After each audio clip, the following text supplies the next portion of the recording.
An unknown party of heroes has sealed the Demon King in the reverse dungeon Tenebra. The leader has hope that a future party will finish what they started and defeat the Demon King for good. Years later, a party known as Thunderpike is live-streaming one of their battles with fans cheering them on. At the Adventurers Guild, Yuka Feldio, a red mage and alchemist, announces that he's leaving the party after 5 years of working with them. He states the reason behind his decision is because they don't treat him equally despite him providing lots of support. Simon, Barry, Camilla, and Jamie all say he doesn't contribute enough to the party to be given fair treatment. Simon offers Yuka a chance to change his mind, but he sticks to his choice. The next day, Yuka visits Mommer, the guild receptionist, and tells her he's looking for a new party. As he fills out a document, he meets Marina, one of his former students. When catching up, he says he's looking for a new party, and she asks him to join her party, together with Silk and Rain. They meet up at the tavern and catch up with each other. Yuka joins the girls on their quest to gather magic iron ore from the Paintao abandoned mine dungeon. As they explore the dungeon and battle monsters, Yuka impresses the girls with his red mage and alchemist skills. When they reach the 4th floor, they encounter a rock lizard. Together, they manage to kill it and harvest magic iron ore from it. Coming up short from their required amount, Yuka suggests they head to the next floor and defeat the boss before heading to the 6th floor. The 5th floor boss is a steel crab, nicknamed the Novice Slayer. Before the battle, Yuka suggests he fight it alone and pulls out a cane rat to record the battle. Marina suggests that they live-stream the event, but when Yuka asks about their party's name, Silk says they don't have one yet. Marina then suggests the name Clover, and everyone agrees to it. Yuka then battles the steel crab and effortlessly kills it with his magic. After storing the creature's remains, everyone opens the chest that appears, and it's full of magic iron ore. The livestream of Yuka fighting the steel crab alone has garnered attention at the guild. As Clover is heading back to the guild, the girls praise Yuka for his ability to defeat the steel crab so easily. Silk proposes the idea of making Yuka the official leader of Clover, and Yuka is reluctant at first. Marina and Rain happily agree to the idea, and after thinking it over, Yuka eventually agrees to the role. Meanwhile, with Thunderpike, they're in the Aureus Royal Castle ruins 4th floor, and they're fighting a pack of dill wolves.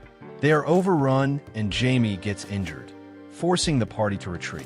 Back at the guild, Clover is celebrating their success, while Thunderpike is frustrated over their failure.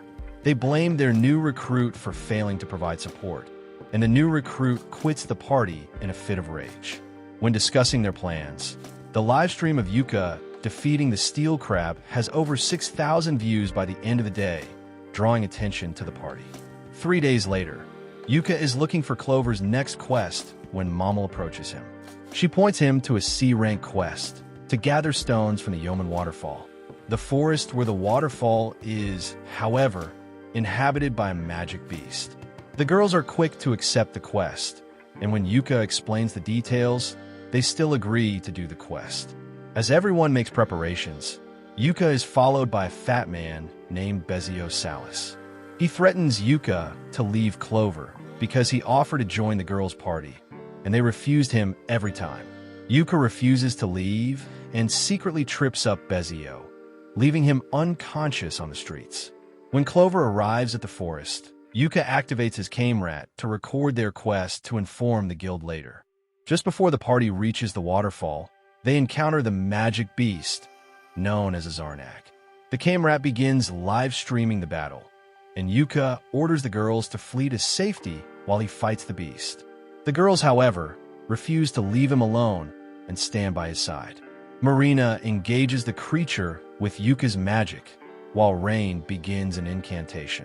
Silk summons the elementals of the forest and restrains the beast with vines. Marina then buys time for Yuka cast his Grade 5 magic, Prismatic Missile. Clover is battling against the magic beast, Zarnag, in the Orden Lakeside Forest. Yuka unleashed his Prismatic Missile spell against the beast, but it doesn't kill it. Together with Rain's Thunderbolt spell, the beast is weak enough for Marina to cut off its head and kill it. After the live stream ends, The party rests at the nearby waterfall and lake, and Yuka reminisces about his teaching days with the girls. Meanwhile, the city is watching Clover's live stream of the Zarnag battle, and everyone is amazed by the video. Several days later, Guildmaster Benwood calls everyone to his office. Despite his intimidating appearance, he has a playful attitude to Yuka, much to Yuka's displeasure. Yuka also points out that the Zarnag's appearance could be a sign to an overflow and rampage. Benwood announces that the guild will investigate, and he formally apologizes for the danger Clover went through. He promotes the party to C rank, and Yuka to A rank adventurer for their victory over the Zarnag. At the guild, Clover celebrates their promotions, and when counting their reward, they have enough to buy their own base. Later that night, the girls ask Yuka what his dream is, since their dream to buy a base is now possible. Yuka says he wants to venture to the deepest floor of the dungeon Achromatic Darkness, which surprises the girls. He explains that an uncle of his ventured there and wanting to see the edge of the world. Clover decides to make that their future goal. As they continue to live stream and complete quests, their popularity skyrockets, while Thunderpike grows frustrated over their growing failures. Realizing that they can't do well without Yuka, they decide to try and get him back. When Clover is returning the guild at night after a quest, Simon approaches the party outside the entrance. Yuka tells the girls to go on ahead while he and Simon talk. Simon tries to persuade Yuka into rejoining Thunderpike, bringing up their childhood and Yuka's dream. But Yuka refuses, saying that he has no intention of coming back. Simon tries to blackmail him by saying that he needs to take responsibility for leaving and that the girls are just using him. But Yuka isn't fooled by his lies and walks away, leaving Simon angered. Meanwhile, Bezio Salas was watching the conversation with a devilish smile and comes up with a plan. As for Yuka, the girls eavesdropped on the conversation and they're worried Yuka might leave. But he assures them that he is not leaving Clover, which causes Marina to give Yuka a heartwarming, back-breaking hug. They then decide to get drinks after they make their report. At the guild, Yuka tells the girls that Clover has been requested by Earthies, a long-standing equipment workshop in Qualto. They want the party to wear new outfits for lady adventurers while conquering a dungeon in order to promote the gear. The girls agree to it, and they travel to Qualto. Once they get their new gear, the party travels to the Ion Ruins dungeon. The goal is to reach the 4th floor and touch a door that leads to the abandoned city dungeon. On the 2nd floor, after avoiding a dungeon trap, the party faces off against orcs. Silk gets angry at the sight of them, but Yuka reminds her to stay focused. Using Yuka's support and Rain's magic, they take out 2 orcs, allowing Marina and Silk to take out the remaining 2. After the battle, Silk calms down, explaining that orcs are the archenemies of elves. Yuka comforts her, and Marina brings a damaged scroll. Yuka reveals that it's a memorandum of revelation, which can grant a second job or new skill. They also find a chest, which has a magic bag inside. It's given to Rain, who becomes ecstatic over having her own while the party takes a break. After the break, the party resumes their exploration of the dungeon. When they reach the 4th floor, they encounter a shadow stalker. The monster attacks the party, inflicting a curse upon Yuka and overwhelming the girls with its agility and dark magic. Yuka manages to turn things around by tripping up the monster with his magic, allowing Silk to bind it with the power of the Dryads. Marina cuts the creature with her magic blade, and Rain finishes the battle with her magic. After the battle, everyone discusses the encounter before reaching the entrance of the abandoned city dungeon. After delivering their report and footage, the party decides to spend the next 2 days in Qualto, seeing the sights. The girls each offer an idea, and Yuka says that they'll discuss it over dinner, while making a silly pose to the girls' amusement. Thunder Pike is a Marungian underground waterway on a quest to battle Bogles. While Jamie prepares a live stream, her teammates criticize her lack of abilities. The quest ends up a failure, and Mommer informs the party that if they continue to fail, their rank will be demoted. At the end, Thunderpike is frustrated with their situation, and Barry suggests bringing Yuka back into their party. Simon proposes the idea of venturing into Achromatic Darkness in the hopes of roping Yuka into their party. Meanwhile, Clover is looking for a place that can act as their party base, and the broadcast footage from Eartheast draws attention to them. With the help of Mr. Monday, they find a suitable 2-story family house with a shared space and private bedrooms. When moving in, Yuka is shocked to learn that the girls want him to live with them. He's hesitant because he claims a man shouldn't be in a house full of women, but they assure him that they trust him. After moving everything in, they have dinner in their new base, during which time an announcement broadcasts that Thunderpike will be leading a multi-party investigation into achromatic darkness. Shortly after, Yuka receives a letter from the guild in the form of a male bird saying that Thunderpike wants him to join the expedition. Yuka formally turns down the offer, leading to a heated exchange between him and Simon in town. 2 weeks later, Guild Master Benwood summons Yuka to his office to discuss reports of overflow phenomenon and to formally request Clover to investigate achromatic darkness. Yuka claims that it's too dangerous for the party to venture there, but Benwood says he wants information from someone he trusts. He even offers a scroll of exit to Yuka, and he asks for time to discuss with his party. At their base, Yuka states that they should refuse, citing that they are inexperienced and unprepared, but the girls insist on taking the quest. Rain asks if Yuka is scared of losing them, and Yuka admits to it. They feel the same, but through their comforting words, the party decides to accept the quest. When reporting to Benwood, he introduces a new member to their party, a Furcy named Nene, to be their scout. Nene has joined Clover for their journey into achromatic darkness. Benwood and Mommer lead the party to the entrance, which is located underneath the Finest Adventurers Guild building. When they start exploring, they live stream as they navigate through the first floor, which constantly changes the scenery. They encounter a shark-like monster and have to fight it. Yuka initiates the battle with prismatic missile, and Marina follows up a crossbow, given to her by Yuka before the battle. Rain casts a flame javelin, which burns the monster from the inside out, and Silk finishes it off with some of her arrows. When they reach a safe area, they take a break and find a chest sitting in the open. Nene picks the lock and disables the trap within it, opening it to reveal gold and jewels. Silk stores them in her magic bag, and Yuka inspects the ring and an artifact shaped like a black block. He gives the ring to Rain, even putting it on her finger, not noticing that the gesture made her flustered. When reaching the second floor safe zone, everyone discusses their encounters so far. Eventually, they decide to head back to the entrance of the dungeon. Just before they leave achromatic darkness, Thunderpike suddenly shows up and tries to steal the credit for their work. Clover refuses, leading to a tense confrontation. Yuka becomes infuriated when they insult Silk and tells them to get lost. The livestream, having caught the whole argument, lets everyone see how bad things get. 2 days later, Benwood tells Thunderpike that their actions have caused a kingdom-wide incident between Wellmelia Kingdom and the elf race.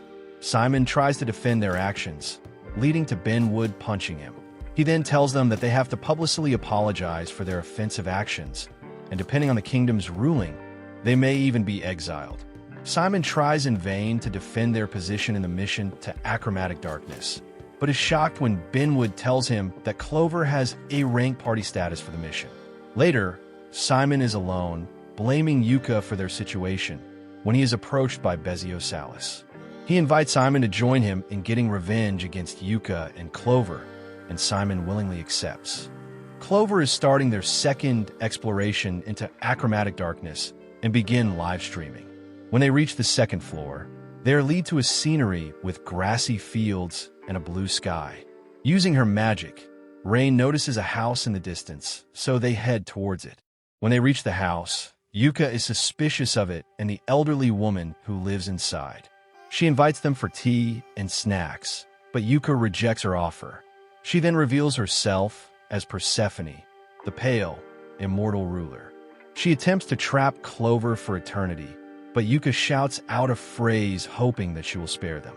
She does, but not before leaving a brand on Yuka's face. When they reach the safe zone, they take the time to rest and discuss their encounters.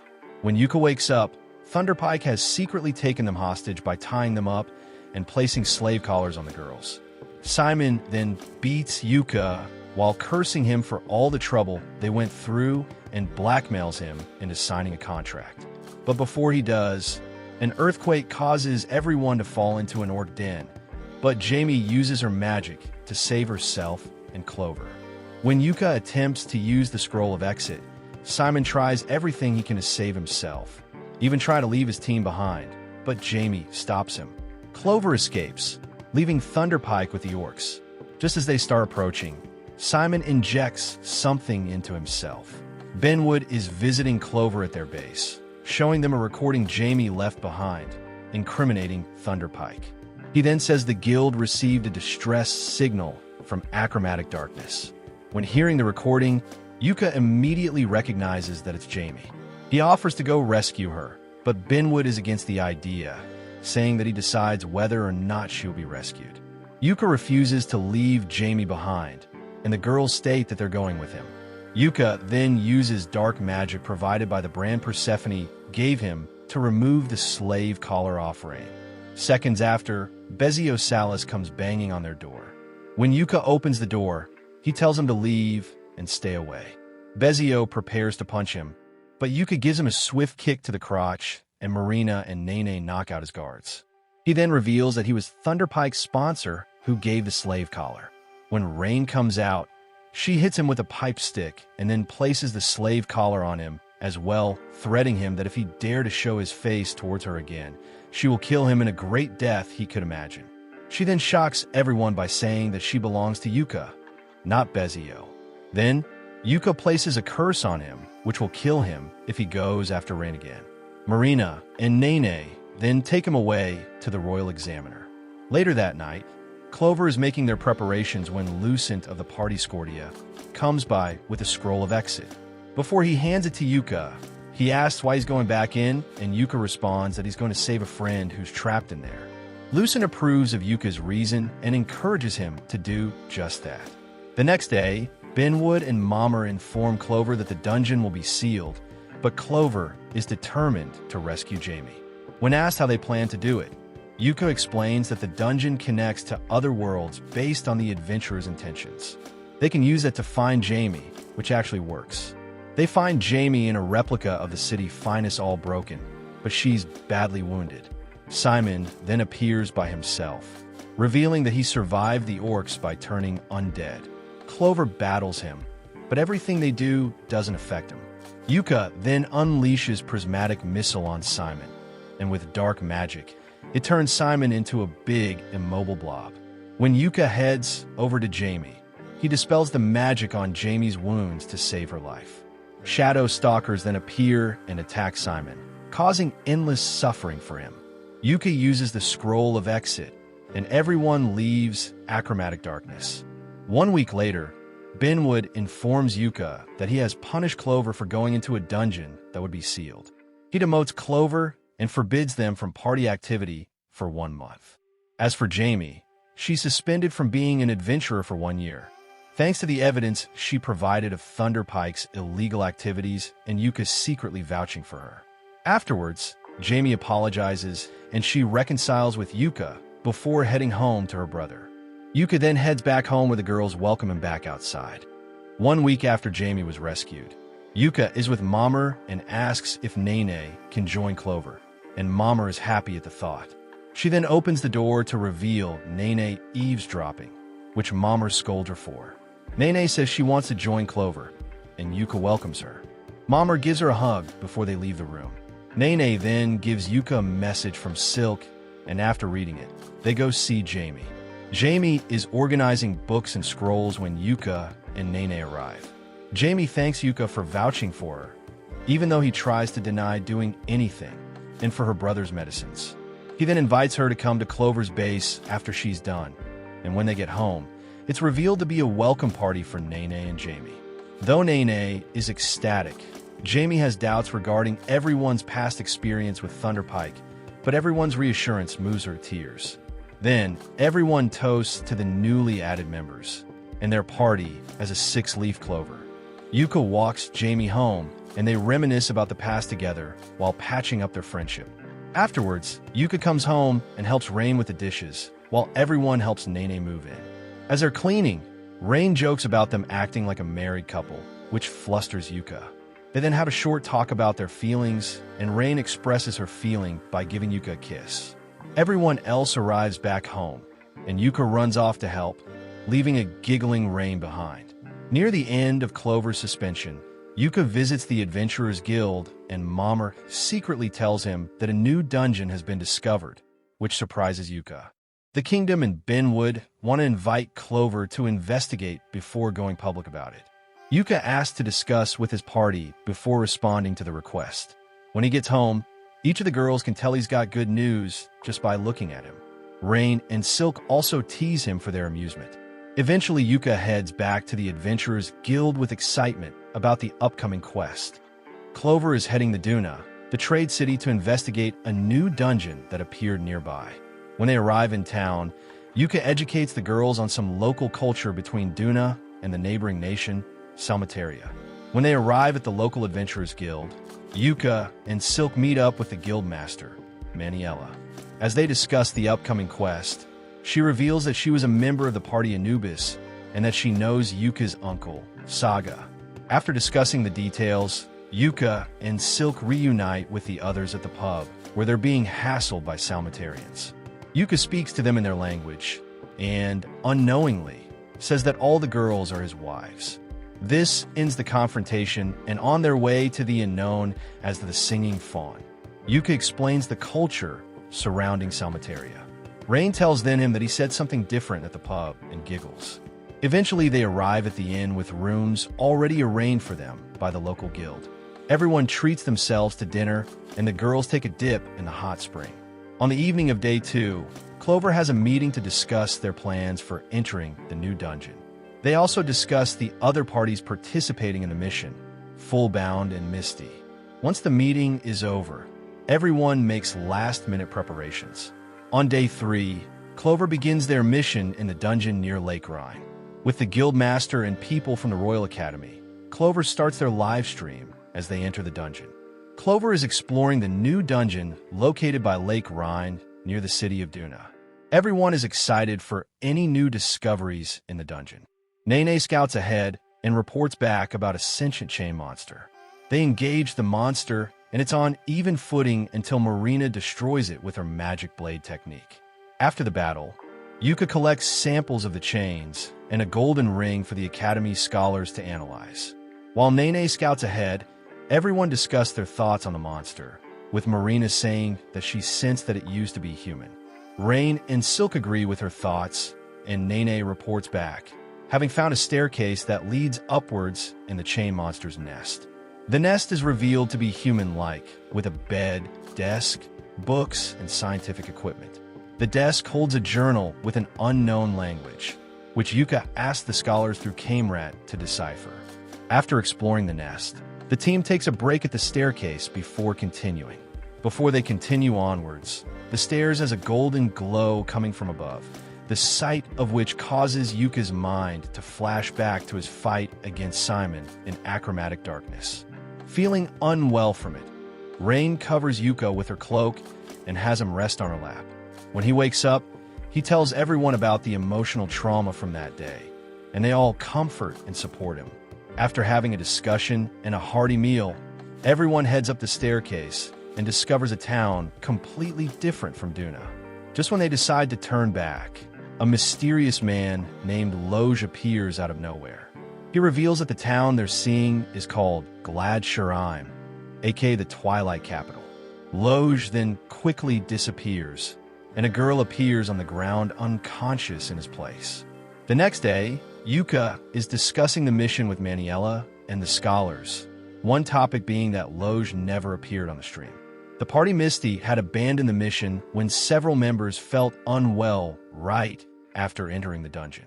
Maniela asks for Yuka's opinion about the experience, and he believes they stumbled into another world, similar to achromatic darkness. A little bit after that discussion, a letter comes to Rain from Count Crodar, who is her uncle. It says she is to stop being an adventurer and come home to be wed, which upsets her and frustrates everyone else. However, Marina suggests they ignore the letter since it doesn't officially have Rain's name on it.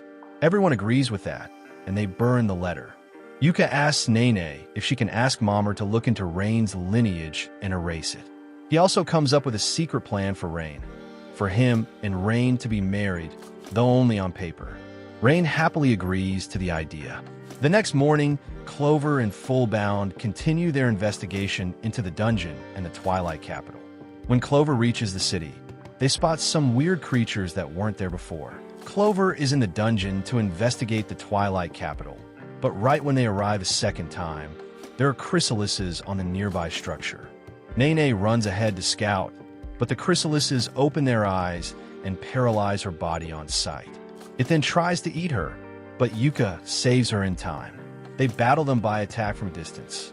Marina uses the crossbow, Silk uses fire arrows, and Rain uses ice magic.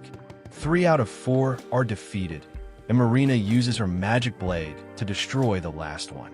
The battle leaves Marina rattled, so after collecting more golden rings, they take a quick rest in a nearby building with tea and cookies. Marina explains that she felt like she cut humans again, while Silk and Rain voice their thoughts about the environment. After talking it out, Clover heads to the roof of the building to get a view of the whole city. Then, they head to the castle and meet Loge outside the gate. He introduces them to the Vorden Castle, but when they ask him questions, he speaks in riddles, not giving them a definitive answer. After he leaves, the gate opens and they look around. They are unable to find a way in, so they head back to discuss the mission with Maniela and the Royal Academy supervisor, Viscount Bodeman. After the discussion, Nene brings Yuka to the girl they rescued, and he sees that she's floating in the air and glowing a golden light. She speaks to Clover as the Golden Priestess and warns them of a culling, which is the result of her world flowing into theirs. She bids them seek out Loge for answers and stop the culling before the world is swallowed in twilight. She then collapses in Yuka's arms before waking up again. When she wakes up, she introduces herself as Nibiruin and explains that it was a fragment of someone who resides in her, but they're gone. 1 week later, Royal Academy Director Marquis Bedibor visits Duna to speak to Yuka Feldio. The director shows Yuka an old mural that the former director was researching, which explains that a culling is when 2 worlds attempt to overlap, leaving only one remaining. When the director shows the hero in the mural, he states that Yuka will be the hero who saves the world from the culling, which shocks him.